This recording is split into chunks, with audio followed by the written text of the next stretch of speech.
Well, here we are, October 2nd. Hello, this is DeWiggins Farms. And thanks to Cliff England with England's Nursery out of Kentucky, we now have persimmons that are producing fruit. So this right here is Proc. Look at all that fruit. Now, when I go to harvest this in the future, for human consumption, I will have a plastic deal that allows these fruit to free fall, hit the plastic, and go into a bucket. You know what? I'm going to zoom out. Boom.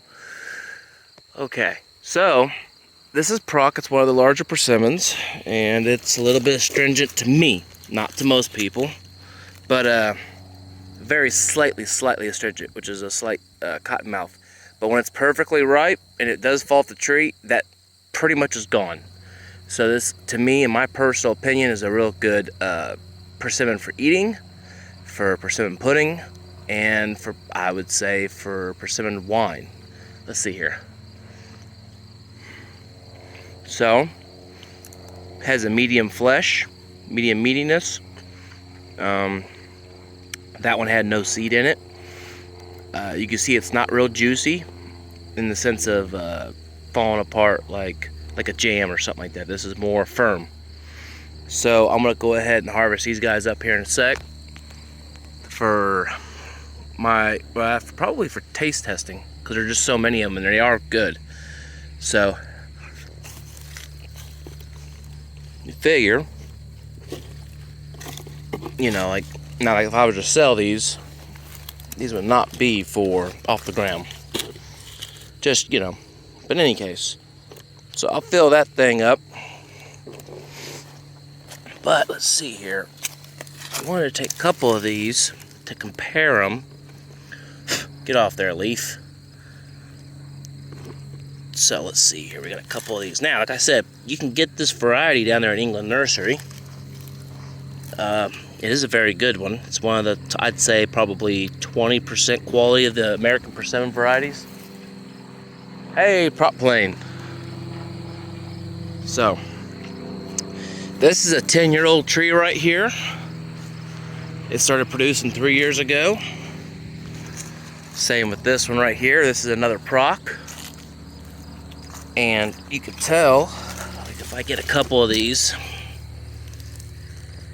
see how they look the same? They have a little bit of that blackness on there.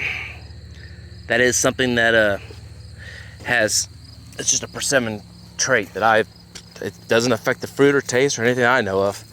So this one right here, great comparison right here. Persimmon Proc on the right, and then the one on the left is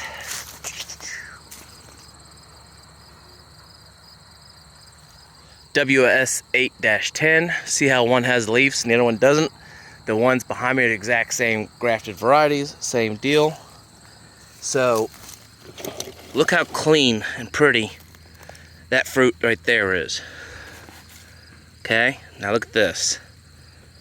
See how this WS, I'll make sure I say this correctly. Let's go up to the tag. There's a couple tags on this tree, but so WS8-10. So let's see here. These variety, it's a good sized variety persimmon. This one's cracked open. But see that blackness? I'm not a fan of that. If you're looking at it from a standpoint of aesthetics, if you're trying to actually produce some kind of a fruit that is visually appealing. So they're about the same size. Perfect comparison. There we go. See the different colors? Okay, so enough with that one. I've discussed this one right here a little bit. This one's half Ukrainian. It's a Rosianka, so it's actually half Asian. But this will not drop its fruit. Those you actually have to cut off. And Cliff down at England's Nursery would know more about this on when to cut them off, but they are tasty. I've had them sliced and dried like dates. So if you come over here to Dollywood, I think it is. Dollywood's ripe. So Dollywood's very comparable Something like kind of a between of them two. But let me get some more just to be visual. See, and you could take these trees and boom, there it is. When they're ripe, they fall off the tree. See, that's a really good quality looking fruit. But you can tell that they're just one's speckled and one's not. And that's just not very visually appealing. So I'm gonna go ahead and take a bite out of this one just to show you. I think it's juicier.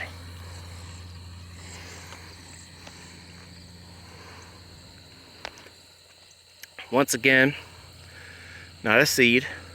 This is a female flowering tree, and it just never got fertilized. But you can see the baby seeds in there that never really produced. The other day I bit into a Dollywood that was not very impressive, but this, it's not bad. I mean, it's a good persimmon, but there's just better varieties nowadays. They're getting better. And so, as I've shown a couple times, to me, yeah, that one was darn near drowned you. That thing was not meaty, it was just juice. So this one is the H120. This, to me, is my favorite. It is not the biggest. And I think some wildlife came up and found it too. So, come on now. Boom, boom, boom, boom. So, let's see, we got this one. I thought I saw another one drop. There it is. Let's do one more shake. So this one has pretty much no astringency. And when I say none, I mean, once this thing is starting to get ready to come off the tree, it's gone. So no cottonmouth. That's why it's my favorite. And it's sweet. Okay, so not the biggest. So you got, once again, look at this. So you got Proc, the WS8-10, and Dollywood. Okay? So, let's do it like this. That's not good representation. There we go. So, Proc, WS8-10, Dollywood, H120. Now, H120, not the biggest. I'll take another bite and show you.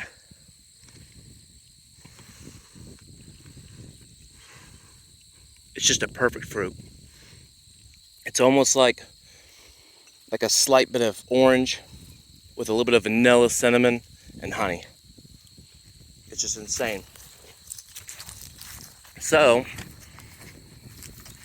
this one, without even looking at the tag, I can tell you is WS8-10 because of the little, see how they are? So,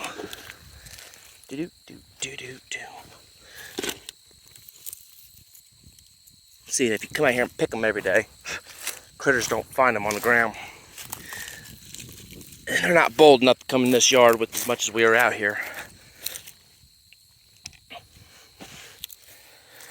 So, let's see what else we got. Anything else that's ripe in the yard? Because I know Elmo's ripe, and that's something I wanted to show because I haven't shown it yet.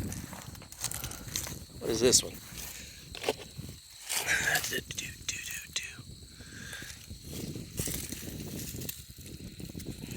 Celebrity U20A, which I'm pretty sure Cliff England has. Alright, here we go.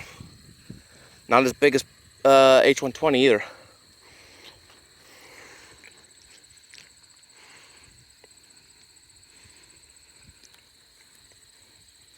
So see how that juice? I ponder, is that good for winemaking? Because persimmons are really pulpy. Found out last year, if you take about 5 gallons of pulp without well, you take 5 gallons and you put it into a big old deal, you're going to take about at least a gallon of that stuff out.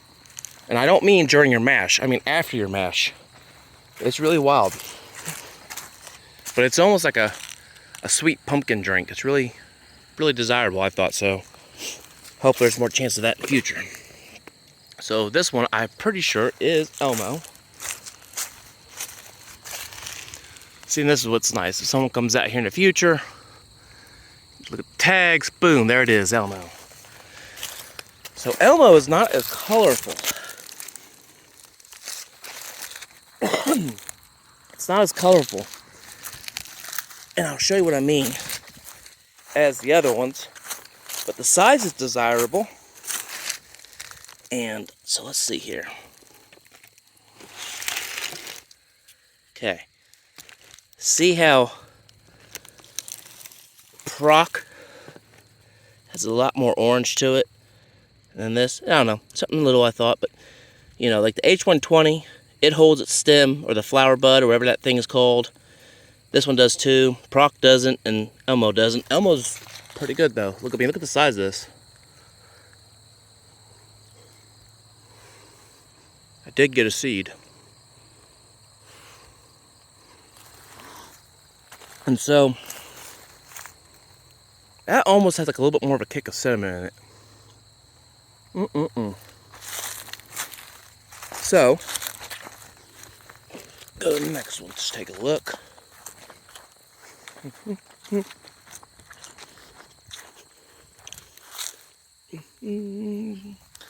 this one's A118.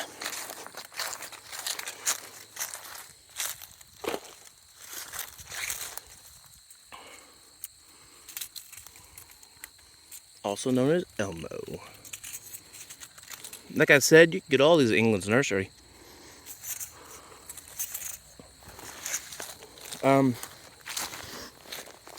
So these are once again the Elmo, but look at the difference in the color is the same. It does have a little bit of a stripe. Forgot about that. It has these stripes.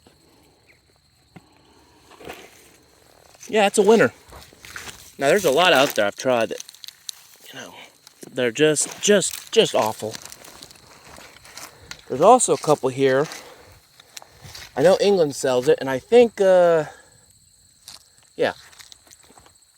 up there in Michigan.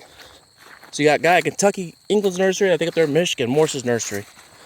And they sell like deer candy and another one for deer. But they produce the fruit. They're not as desirable for humans, but they produce the fruit typically during deer season. But there's other ones that taste even better, I think, that also produce during deer season. See, here's deer magnet. But if you get deer magnet, you know, if you're a deer hunter, get it. I mean, look at them thing. It's loaded on there, but these aren't the best for humans. They're just, you know, the size. So, like I said, if you want to buy it for deer first, human second, not a bad choice.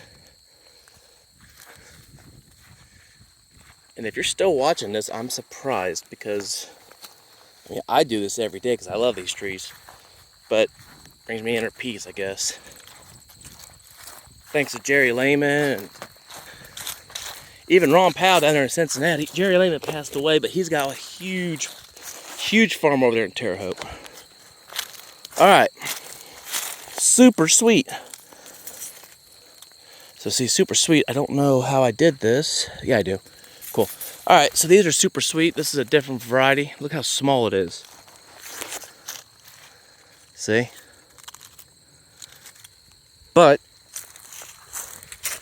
somebody, let's see what we got here. We got a couple. We'll just grab a couple of these guys, throw them in my little bucket.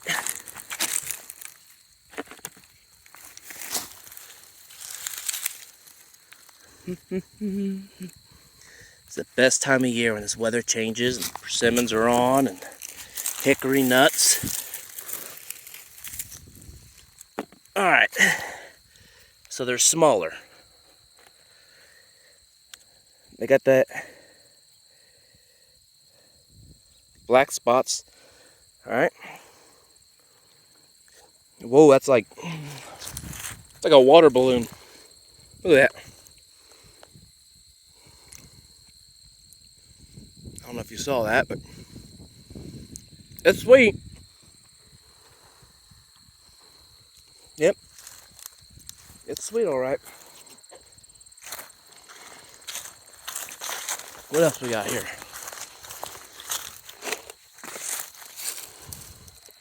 J59. Now, I tried this the other day. Yeah, super sweet's okay, but I'll pass. I was talking to Cliff the other day. These are really good. So hopefully I got some of these just to show. And by the way, if nobody else watches this, I watch this. Or it's a mental note for me later. Because I want to breed my trees as I'm trying to do, but... Alrighty, let's see here. They're small. But boy, look at the... Let's see if you can... I'm trying to get it well. Anyway, look how colorful that thing is. Alright, we gotta give this tree a little shake.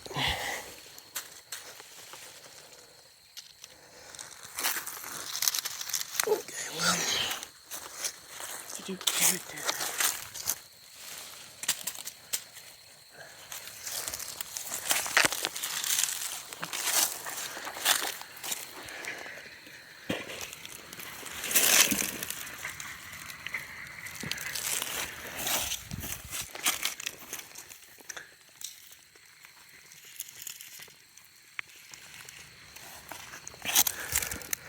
Look at the color of that. Alright. So, for the beekeepers out there, goldenrod, aster. Last two things for the bees to get before the fall freezes them and the tail of the grasshopper begins. So, anyway, back to persimmon. Let's try this thing.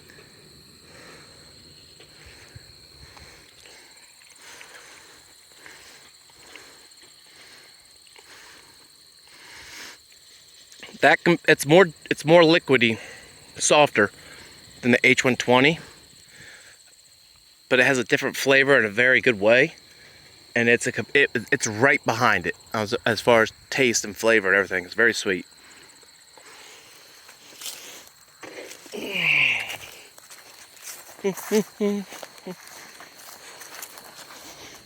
So I'll show something here. See how all the leaves are already off this one? I don't know what the name is, but this shows you the different varieties. And then you got like this over here. H63A.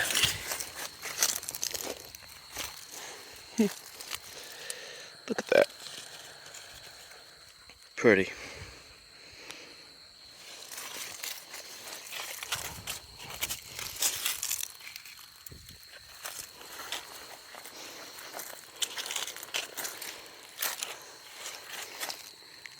All right.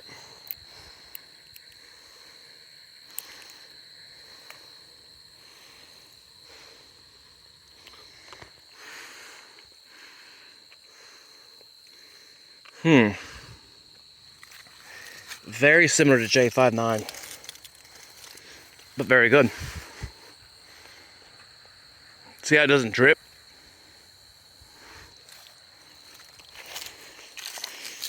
Then, what do we have over here?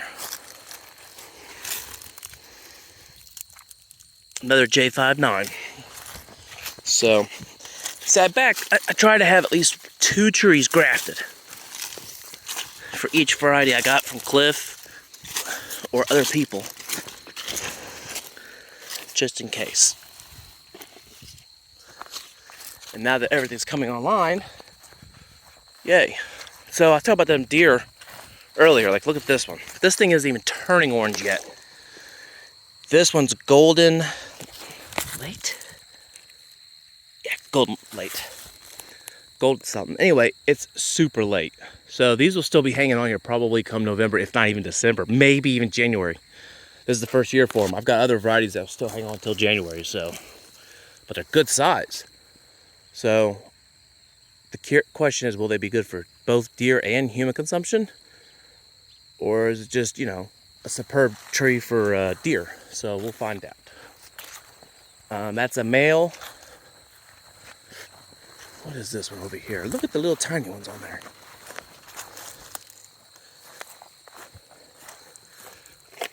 Let's see here. Okay. Row 1, tree 62. I think this is out of England's nursery. Kinnear. Oh, hear that horn? 6 o'clock out of 7 Mile. Kinnear and Rosionxa? Maybe. Rosiex. I don't know. It's a hybrid. This is one of, I think, Jerry's trees. Now, I haven't shit. Let's see here. I don't see any ready to fall yet, so look at that. Isn't that wild?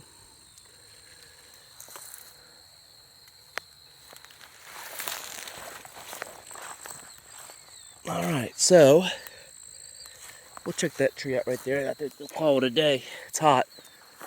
And it's 6'1". So what do we have here? You would think after all these years I'd know all these trees by heart, but this is only the first year this one's produced. Alright, I think it's F100.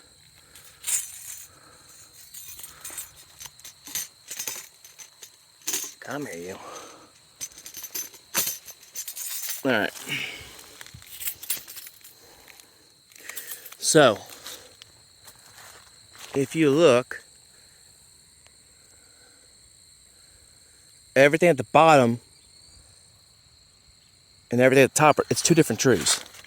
So the top one is a fruiting male, F100. That's what was having me take a moment here. See these right here? So, and then everything down below is a super sweet. So, once again, like I was telling you earlier about genetic backups. So, we've already done super sweet. I'm not going to go into it again. So, hopefully that was worthy of your time. If not, oh well. Talk to you later. Bye-bye, bye-bye.